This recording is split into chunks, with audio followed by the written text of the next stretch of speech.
be facilitating.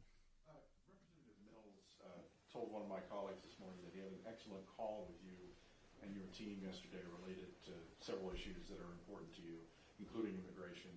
I don't know if you saw, he kind of said on Saturday that he's interested in running for the Rubio seat, regardless of who you appoint. Just wondering if you could say anything about that.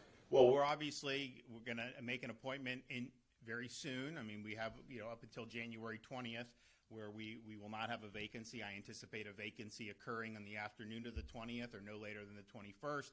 So we'll have somebody ready to go on that.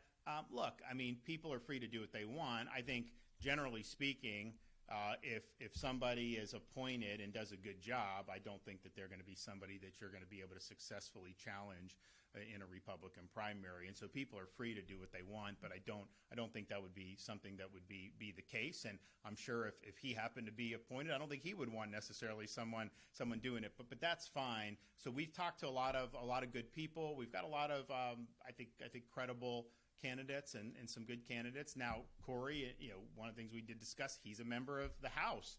And you kind of remember election night, Republicans were giddy. You see Trump win these swing states. Then kind of the dust settles, and you're like, we lost seats in the U.S. House. How the heck did that happen?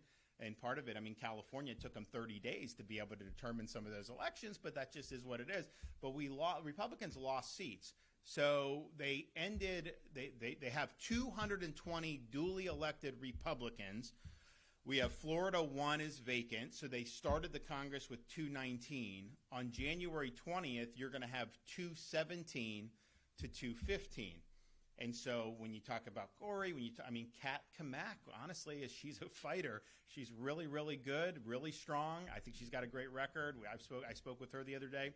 But the issue would be, are you going to go from 217 to 216? That's a tough thing. And I've been honest with the Congress people. That's a big concern of mine, because one of the criteria I had with who I'm going to appoint is, we just had an election. President has a mandate. I want you to help facilitate that. I don't want you to be sand in the gears. I mean, as long as he's focusing on the things he campaigned on, you got to be part of the team, and you got to help deliver that.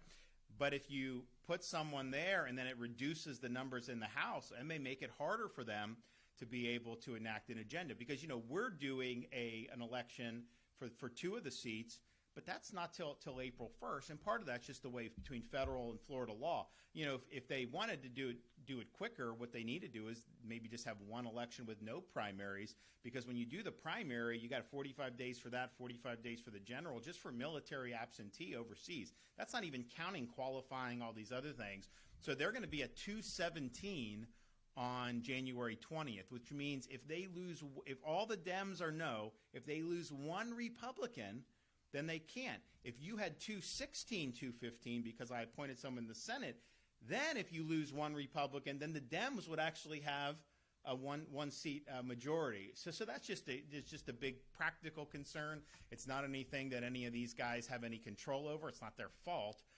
but that's just the reality that we're dealing with. I don't want to do anything to inhibit getting the agenda accomplished. And even though the appointment is for a Senate, if that ends up impacting what the U.S. House is able to do. And, oh, by the way, I mean, if it wasn't for Florida, you would have a Democrat majority in the House right now, as it's just the reality.